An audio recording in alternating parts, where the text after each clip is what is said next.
Good morning बेटा। आज का टॉपिक है पढ़ रहे थे अपन क्या प्रतिरोध एवं प्रतिरोधकता पर ताप का प्रभाव पढ़ रहे थे। ठीक है, उसके अपन दो पार्ट पढ़ चुके थे। धात्विक चालकों पर प्रतिरोध का प्रभाव, प्रतिरोध पर ताप का प्रभाव और मिश्र धातु पर प्रतिरोध और प्रतिरोधकता पर ताप का प्रभाव। आज हम पढ़ने वाले अर्धचालकों की प्रतिरोधकता पर ताप का प्रभाव। अर्धचालकों की प्रतिरोधकता प्रभाव पढ़ने से पहले आपके माइंड में एक क्वेश्चन उठा हुआ है, सर ये अर्धचालक क्या चीज होती है। हमने चालक के बारे में सुना है, हमने चालक के बारे में सुना है, हमने कुचालक के बारे में सुना है, हमने चालक और कुचालक के बारे में सुना है। ये अर्धचालक क्या चीज होती है, देखो ध्यान से बेटा, समझाता हूँ आपको क्या होता है। एक होता है चालक, एक होता है कुचालक और एक आपका होता है अर्धचालक। चालक जानते हो, कुचालक जानते हो, अर्धचालक क्या होता है। हालांकि इसके बारे में डीपली स्टडी करेंगे चैप्टर नंबर 16 के अंदर, पूरा चैप्टर इसी के बारे में, अर्धचालक के बारे में होता है क्या बेटा।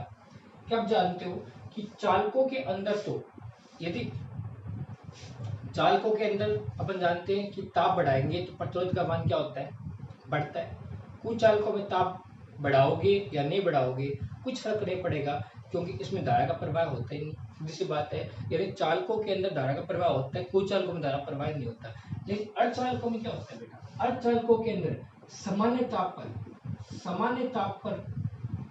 सामान्य ताप पर तो क्या है, धारा का प्रवाह नहीं होता है। सामान्य ताप पर धारा का प्रवाह नहीं होता है, लेकिन उच्च तापों पर, कौन तापों पर, उच्च तापों पर धारा का प्रवाह इसमें होता है। अर्धचालकों में सामान्य ताप पर धारा का प्रवाह नहीं होता है और उच्च ताप पर धारा का प्रवाह होता है। ऐसा क्यों होता है? ऐसा इसलिए होता है बेटा कि कुचालकों में और चालकों में रिलेशन विपरीत है। होता क्या है, चालकों के अंदर तो प्रतिरोध बढ़ता है ताप बढ़ाने पर, लेकिन अर्धचालकों में प्रतिरोध कम होता है ताप बढ़ाने पर। कैसे, देखो इसको आप इस तरह समझने की कोशिश करें। अर्धचालकों में क्या होता है, मैंने कहा सारे पदार्थ परमाणु से मिलकर बने होते हैं और परमाणु की भिन्न कक्षा में क्या है, इलेक्ट्रॉन होते हैं। आपको मैंने बताया कि परमाणु की सबसे बाह्य कक्षा अपन क्या बोलते हैं, संयोजी कक्षा बोलते हैं। क्या बोलते हैं, संयोजी कक्षा बोलते हैं। तो अर्धचालकों में क्या होता है कि अर्धचालकों के अंदर सारे के सारे इलेक्ट्रॉन कौन से, मतलब सामान्य ताप पर इलेक्ट्रॉन संयोजी कक्षा में होते हैं। चालन कक्षा जो होती है ना, वो पूर्ण रूप से खाली होती है। ये कौन सी कक्षा बेटा आपकी, चालन कक्षा है, चालन कक्षा। तो सामान्य ताप पर कक्षा क्या होगी, खाली मिलेगी। यहाँ पे किसी प्रकार का कोई इलेक्ट्रॉन नहीं होगा, ठीक है। और मैंने कहा था यदि किसी परमाणु की चालन कक्षा खाली है तो वो पदार्थ क्या करेगा, विद्युत धारा का प्रवाह नहीं कर सकता। तो ये अर्धचालक है, सामान्य ताप है, यहाँ पे कोई इलेक्ट्रॉन है क्या, चालन कक्षा में कोई इलेक्ट्रॉन नहीं है, तो क्या धारा का प्रवाह कर पाएगा, ये नहीं कर पाएगा। तो क्या होगा, यदि आप इस चालक को गर्म करें, ताप का मान बढ़ाए, तब जानते हो जैसे ताप का मान बढ़ेगा इलेक्ट्रॉनों को ऊर्जा मिलेगी, तापीय ऊर्जा मिलेगी ना। और ये इलेक्ट्रॉन वो तापीय ऊर्जा पाकर और नाभिक के अक्षमंडल को तोड़ के कहाँ चले जाएंगे, चालन कक्षा में चले जाएंगे। कहाँ चले जाएंगे, चालन कक्षा में चले जाएंगे। यहाँ से कहाँ चलेंगे, चालन कक्षा में चलेगी। और याद रखना कि जैसे ये इलेक्ट्रॉन संयोजी कक्षा से चालन कक्षा में जाएंगे तो संयोजी कक्षा के अंदर जहां से वो इलेक्ट्रॉन गया है वहां पे इलेक्ट्रॉन की जगह खाली होगी ना, तो उस रिक्त स्थान को अपन क्या बोलते हैं, होल बोलते हैं। उस इलेक्ट्रॉनों के रिक्त स्थान को अपन क्या बोलते हैं बेटा, होल बोलते हैं। यानी संयोजी कक्षा में जो इलेक्ट्रॉन है संयोजी स्थान में चले गए तो संयोजी कक्षा के अंदर इलेक्ट्रॉन जो रिक्त स्थान है उसी को अपन क्या बोलते हैं, होल बोलते हैं। ठीक है, ये होल क्या होता है अभी इसकी बात नहीं करते, लेकिन याद रखना बता दिया है, स्टडी करेंगे डीपली चैप्टर 16 के अंदर, ठीक है। तो अब क्या होगा कि ताप बढ़ाने पर इलेक्ट्रॉन कहां से चले गए, संयोजी से चालन कक्षा में चले गए। अब जब चालन कक्षा में इलेक्ट्रॉन पहुंच चुके हैं, चालन कक्षा में इलेक्ट्रॉन पहुंच चुके हैं तो क्या अभी धारा का प्रवाह नहीं होगा, बिल्कुल धारा का प्रवाह। लेकिन ये इलेक्ट्रॉन कब आए, ये उच्च ताप पर आए, उच्च ताप पर आए, सामान्य ताप पर तो नहीं आए।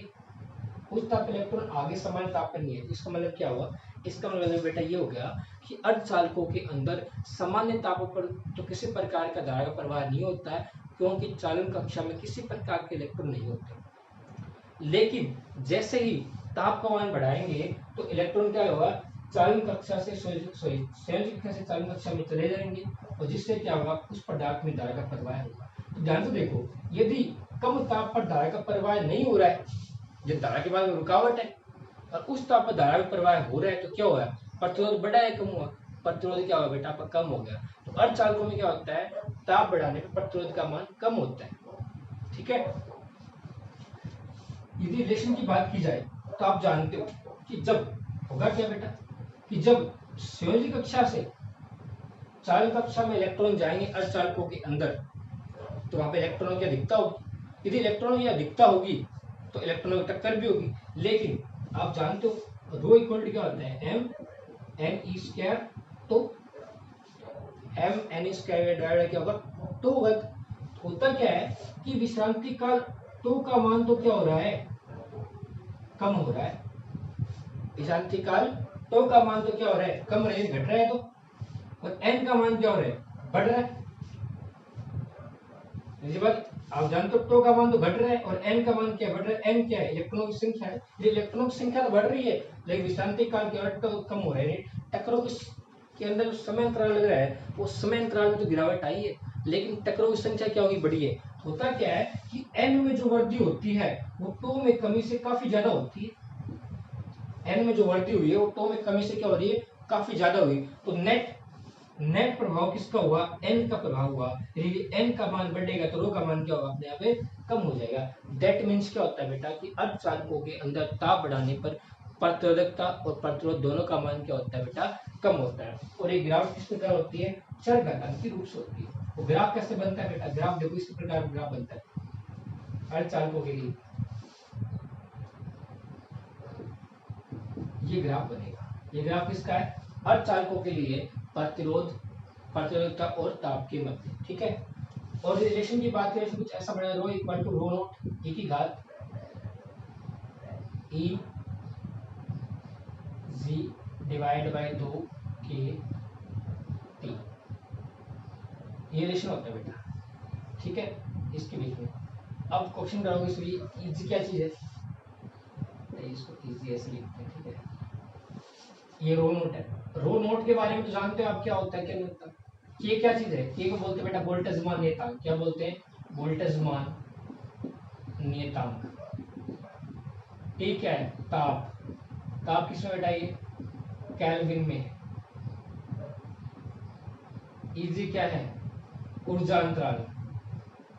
ऊर्जा अंतराल, ऊर्जा अंतराल बेटा सोजी बैंड और चालन बैंड के बीच का ऊर्जा अंतराल दिया हुआ है। ठीक है, तो होता क्या बेटा, देख लो याद रखना, ये जो ऊर्जा अंतराल है ना चालकों के लिए, फिर बात है अर्धचालकों के लिए, अर्धचालकों के लिए, अर्धचालकों के लिए तो बेटा क्या होता है, अर्धचालकों के लिए इजी का जो मान होता है ना वो लगभग नियर इक्वल टू कितना होता है, 1 इलेक्ट्रोवोल्ट की कोटि का अर्धचालकों के लिए। लेकिन बात की जाए किसकी, चालकों की बात की जाए तो चालकों के लिए इसका कितना होता है, चालकों का मान होता है लेस देन 1 इलेक्ट्रोवोल्ट की कोटि। यानी अर्धचालकों के लिए इसका मान लगभग 1 इलेक्ट्रोवोल्ट की कोटि का होता है और चालकों के लिए इसका मान कितना होता है, 1 इलेक्ट्रोवोल्ट की कोटि से कम होता है। ये ऊर्जा अंतराल क्या होता है, ऊर्जा जो बेटे मान के चलो कि आपका चालन बैंड है, ये आपका सोजी बैंड है, सोजी कक्षा बोल दो और ये चालन कक्षा बोल दो। तो इन दोनों के बीच का जो अंतर है ना, मान लो ये इसको आप n1 n बराबर 1 बोल दो, इसको n बराबर 2 बोल दो ना। तो इन दोनों यदि किसी इलेक्ट्रॉन को यहाँ से यहाँ तक जाना है तो उसको कितनी एनर्जी चाहिए, इन दोनों के बीच में जितना अंतर है ना उतनी एनर्जी चाहिए ना। तो इन दोनों का जो ऊर्जा अंतराल इसको हम क्या बोलते हैं, इजी बोलते हैं। तो इजी वास्तव में क्या है, n2 माइनस में n। ये वही बात, ठीक है। तो ये अर्धचालकों पर प्रतिरोध और प्रतिरोधकता का प्रभाव हो गया। अब पढ़ते हैं विद्युत अपघट्यों पर प्रतिरोध और प्रतिरोधकता का प्रभाव। विद्युत अपघट्यों पर प्रतिरोध एवं प्रतिरोधकता का प्रभाव, इसी का पार्ट है। ठीक है, विद्युत अपघट्यों पर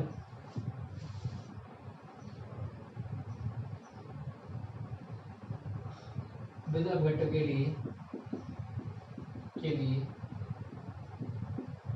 प्रतिरोधकता पर ताप का प्रभाव याद रखना था। ठीक है बेटा, देखो विद्युत अपघट्य क्या होते हैं, आपने केमिस्ट्री पढ़ा होगा, विभिन्न प्रकार के सेल पढ़ते हो ना, सेल, तो सेल के अंदर क्या होते हैं, विलयन भरा होता है, उसमें आयंस भरे होते हैं। विलयंस में क्या होते हैं, आयंस होते हैं धनायन और ऋण। जैसे अपन NaCl का मिश्रण बनाया तो Na+Ca-, उसमें इलेक्ट्रोड होते हैं ना, एनोड होते हैं, कैथोड होते हैं। तो आप घर में आपके इन्वर्टर लगा हुआ है ना, इन्वर्टर की बैटरी हो गई, या घर में आप सेल भी लेके आते हो, तो क्या देखते हो कि इन्वर्टर की बैटरी जब बात की जाए तो किस तरह से बनी होती है, इसको ऑक्सीजन डाइऑक्साइड भी बोलते हैं ना, इलेक्ट्रोड होते हैं उसके, एक प्लस बोल दो तो एक माइनस बोल दो। इसके अंदर क्या बने होते हैं, आयंस बने होते हैं। एक विलयन बनता है, विलयन में क्या होते हैं, आयंस होते हैं। कि जैसे आप इससे क्या लेते हो, करंट लेते हो, रास्ते में क्या लगा दिया आपने, एक बल्ब लगा दिया ना, एक बल्ब, एक करंट, इससे करंट लोगे आप, क्या लोगे इससे, आप एक करंट लोगे। अच्छा समझाते हैं आपके लिए बल्ब,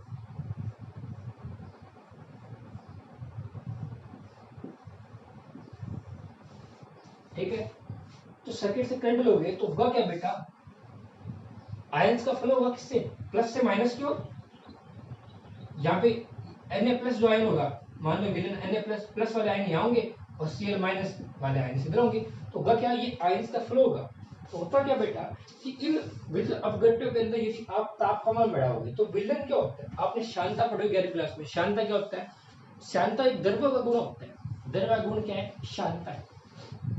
किसी द्रव्य की एक परत दूसरी परत तक फिसलती है, जब द्रव्य की एक परत दूसरी परत तक फिसलती है तो उन दोनों परतों के बीच में क्या है, एक इन दोनों परतों के बीच में एक बल लगता है जो उनके गति का विरोध करता है, उसी को अपन क्या बोलते हैं, शांता बोलते हैं। यानी शांत गैसों में और द्रव्यों में तो शांता पाई जाती है और ठोसों में घर्षण बल पाया जाता है, दोनों सेम ही है।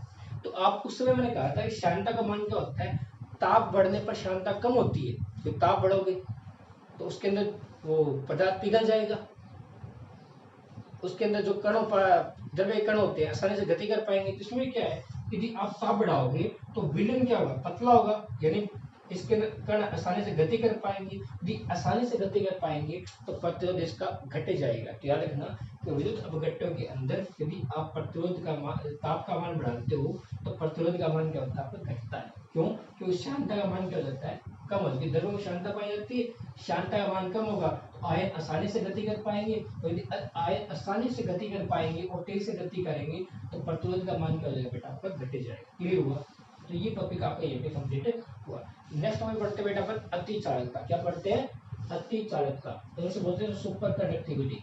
नया टॉपिक है बेटा आपका, क्या नाम इसका, अति चालकता, इंग्लिश में इसको बोलते हैं सुपर कंडक्टिविटी, सुपर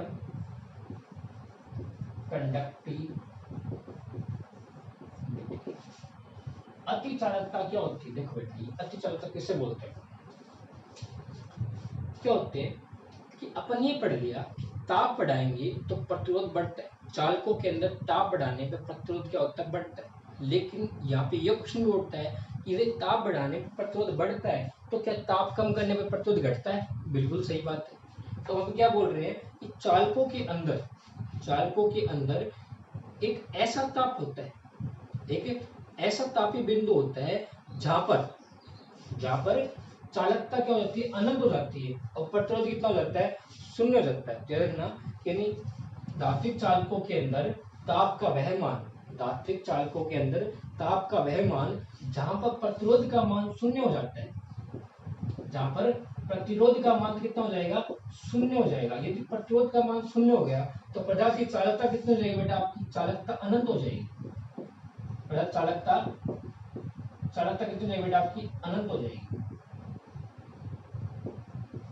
यानी धात्विक चालकों के अंदर ताप का वह मान जिसपे प्रतिरोध का मान तो शून्य हो जाता है और चालकता कितनी हो जाती है, अनंत हो जाती है, उस ताप को अपन क्या बोलते हैं, क्रांतिक ताप बोलते हैं। यानी वह ताप जिस पर प्रतिरोध शून्य हो जाता है और चालकता अनंत हो जाती है, उस ताप को अपन क्या बोलते हैं, उस ताप को अपन बोलते हैं क्रांतिक ताप। और क्रांतिक ताप को रिप्रेजेंट किससे करते हैं बेटा, क्रांतिक ताप बोलते हैं, और क्रांतिक ताप को रिप्रेजेंट करते हैं टीसी से, क्रिटिकल टेम्परेचर। क्रांति वो इंग्लिश में बोलते हैं क्रिटिकल, टी से मतलब क्या, कौन सा टेम्परेचर हो गया, क्रिटिकल टेम्परेचर हो गया। यानी क्रांतिक ताप वह ताप होता है जहां पर किसी धात्विक चालकों का प्रतिरोध शून्य हो जाता है और चालकता अनंत हो जाती है, उस ताप पर क्या बोलते हैं, क्रांतिक ताप बोलते हैं। उस अवस्था को अपन क्या बोलते हैं? उस अवस्था को अपन क्या बोलते हैं बेटा? अति चालकता बोलते हैं। उस अवस्था को क्या बोलते हैं? अति चालकता। क्रांतिक ताप क्या होता है? क्रांतिक ताप किस धातु चालकों का वह ताप है जहां पर प्रतिरोध शून्य होगा, चालकता अनंत हो जाएगी, उस ताप को अपन क्या बोलते हैं? क्रांतिक ताप बोलते हैं। और उस अवस्था को अपन क्या बोलते हैं? अति चालकता बोलते हैं। अति चालकता के अंदर, अति चालकता के अंदर पदार्थ के अंदर चुंबकीय क्षेत्र कितना होता है? शून्य। याद रखना, अति चालकता की अवस्था में धात्विक चालकों में चुंबकीय क्षेत्र का मान, चुंबकीय क्षेत्र का मान शून्य हो जाता है। चुंबकीय क्षेत्र का मान कितना होता है बेटा? शून्य हो जाता है। किस अवस्था में? अति चालकता की अवस्था में। उसके अलावा इस इफेक्ट को अपन क्या बोलते हैं? यानी अपन क्या बोले? अति चालकता में चुंबकीय क्षेत्र का मान शून्य हो जाता है, तो इस अवस्था में क्या बोलते हैं? इस अवस्था में बोलते हैं मेसनर, मेसनर प्रभाव। इस प्रभाव को अपन क्या बोलते हैं? मेसनर प्रभाव कहते हैं। यानी अति चालकता अवस्था में चुंबकीय क्षेत्र का मान शून्य रहता है, तो इस अवस्था को अपन, इस प्रभाव को अपन क्या बोलते हैं? मेसनर प्रभाव कहते हैं। क्लियर हुई बात बेटा? मेरे ख्याल से सुनने आ गया होगा आपको। आगे देखो, इस मेस अति चालकता की खोज किसने की थी? अति चालकता की खोज की थी बेटा केमरलिंग ने की थी। केमरलिंग ने खोज की थी। खोजकर्ता कौन है?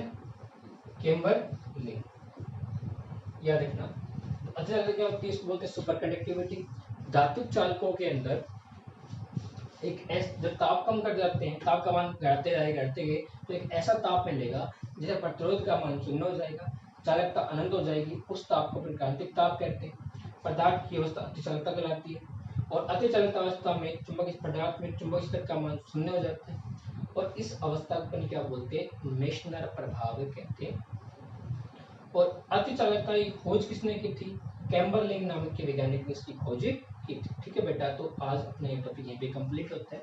नेक्स्ट टॉपिक की बात अपन नेक्स्ट क्लास में करते हैं। तब तक